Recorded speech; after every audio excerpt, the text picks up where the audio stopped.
조갑제 TV 시청자 여러분 안녕하십니까? 2021년 6월 28일 새벽 5시입니다.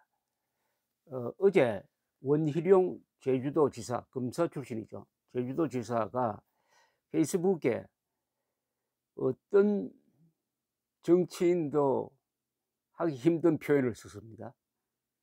감옥 안 가는 게 목표인 문재인 대통령, 검찰 인사를 보면서 마지막 기대를 접습니다 라는 제목입니다.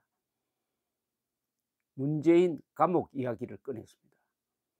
저는 검찰 인사를 보면서 문재인 대통령의 위선에 분노합니다. 정권 관련 수사를 담당하고 있는 부장검사들을 전원 교체한 검찰 인사를 보면서 마지막 기대를 접었습니다. 정권 관련 수사를 그렇게 두려워하시는 분이 왜 정권 초기 검찰의 무리한 특수수사를 막지 않으셨습니까? 정권이 끝나가니 겁이 나십니까? 감옥 갈까 두렵습니까? 살아있는 권력을 수사하라고 윤석열 총장에게 칼을 주시더니 그 칼은 이전 정권만 잡아놓고 이번 정권은 보호하라는 뜻이었습니까? 지은 죄를 덮을 수는 있어도 없앨 수는 없습니다. 누가 되든 다음 정권에는 온 천하에 드러날 것입니다. 저는 국민 통합을 최고의 가치로 여깁니다만 이번 인사에 드러난 문재인 대통령의 내로남불을 심판하지 않고는 통합도 없다는 것을 깨닫습니다. 문재인 정권의 정책을 모두 되돌려 놓겠습니다. 윤석열이 아니라 원희룡이 더 균형 잡힌 원칙을 가지고 엄격하게 처리하겠습니다. 모두가 승복할 수 있는 심판은 원희룡의 몫입니다. 피하지 않겠습니다. 그러니까 원희룡 씨는 문재인 정권, 아니 문재인 대통령 심판을 출마의 이유로 삼았다는 점에서 본인 표현대로라면 윤석열보다 훨씬 더 균형 잡히고 공정한 수사를 하겠다, 대통령이 되면, 그런 이야기입니다. 감옥 안 가는 게 목표인 문재인 대통령, 감옥 안 가려면 어떻게 하면 되겠습니까? 문재인 정권이 내년 3월 9일 선거에서 그 민주당 후보가 당선되도록 수단 방법 가리지 않아야 합니다. 그 수단 방법 가리지 않는 여러 방안 중에서 하나가 이번 검찰 인사다 이거죠. 그럼 이 검찰 인사는 한 목적은 뭐겠습니까? 야권 후보가 당선되었을 때 그것을 무효화시키든지 아니면은 아예 당선되지 못하도록 공작을 하든지 하는 의도를 가지고 이런 인사를 했다는 게 이 원희룡 지사의 판단으로 보입니다. 그러니까 그래 해야 감옥을 안 간다 이거죠. 문재인 대통령의 모든 관심은 어떻게 퇴임 이후에 감옥에 안 갈 것이냐. 감옥에 안 가려면은 정권을 고분고분히 내어줘서는 안 된다. 설사 투표해서 지더라도 다른 방법으로 이기겠다.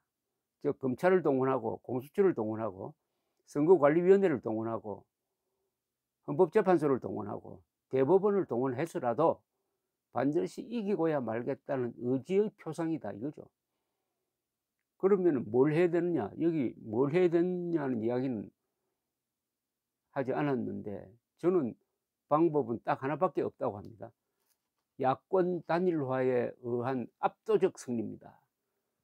야권 단일화에 의한 압도적 승리로 아예 그런 음모를 꾸밀 생각조차 못하게 하려면 최소한 500만 표 차이로 이겨야 합니다.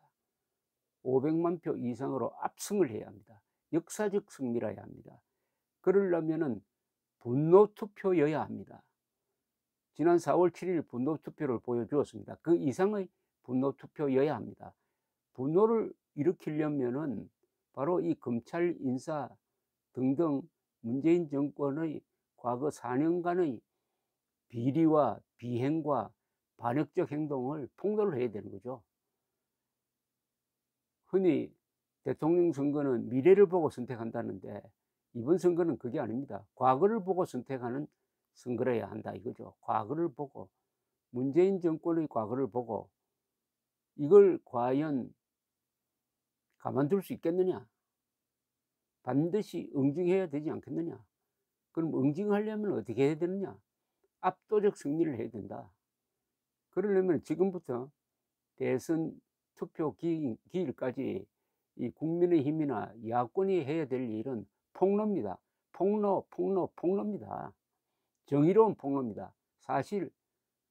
사실로 폭로를 해도 얼마나 많겠습니까? 저들은 폭로할 게 없으니까 거짓말을 꾸며가지고 무슨 파일 만들어가지고 하는데, 대한민국 세력은 있는 사실만 폭로하면 되는데 그 폭로에는 용기가 필요합니다. 자료가 없어서 폭로를 못하는 게 아니라 용기가 없어서 폭로를 못하는 거죠. 전 국민 폭로 대회를 해야 됩니다.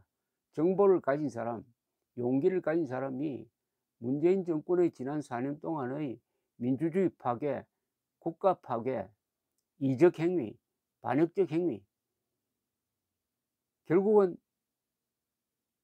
내년 선거는 김일성 세력과 대한민국 세력의 대결입니다.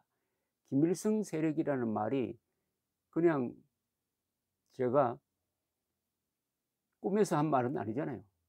김일성 세력이라고 불러달라고 하는 사람들이 있잖아요.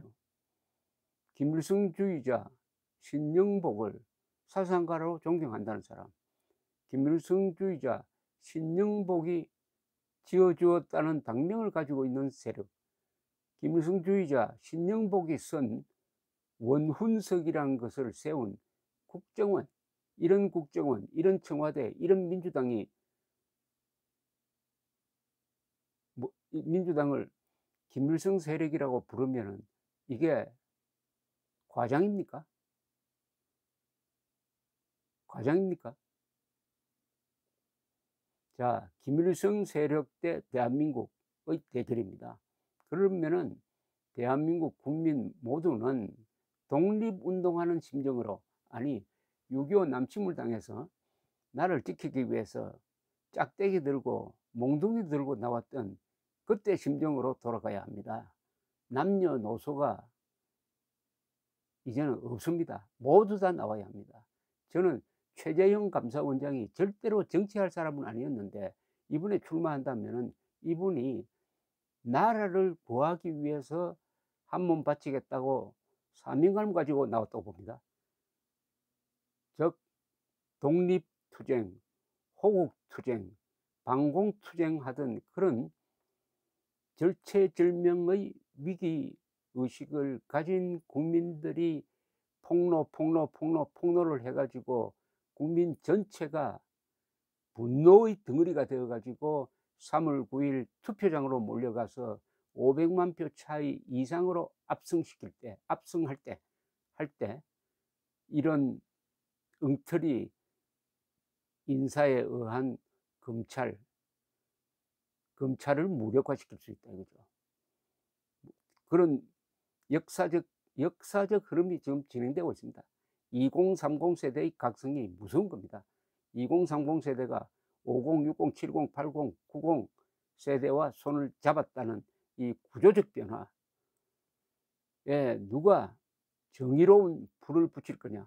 원희룡이라는 분이 그 화두를 꺼냈습니다. 문재인 대통령 감옥에 보내겠다는 뜻으로 저는 읽힙니다. 감옥 안 가는 게 목표인 문재인 대통령 어떻게 할 거냐.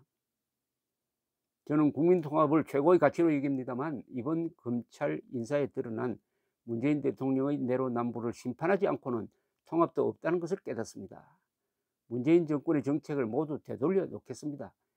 윤석열이 아니라 원희룡이 더 균형 잡힌 원칙을 가지고 엄격하게 처리하겠습니다. 모두가 승복할 수 있는 심판은 원희룡의 몫입니다. 피하지도 않겠습니다.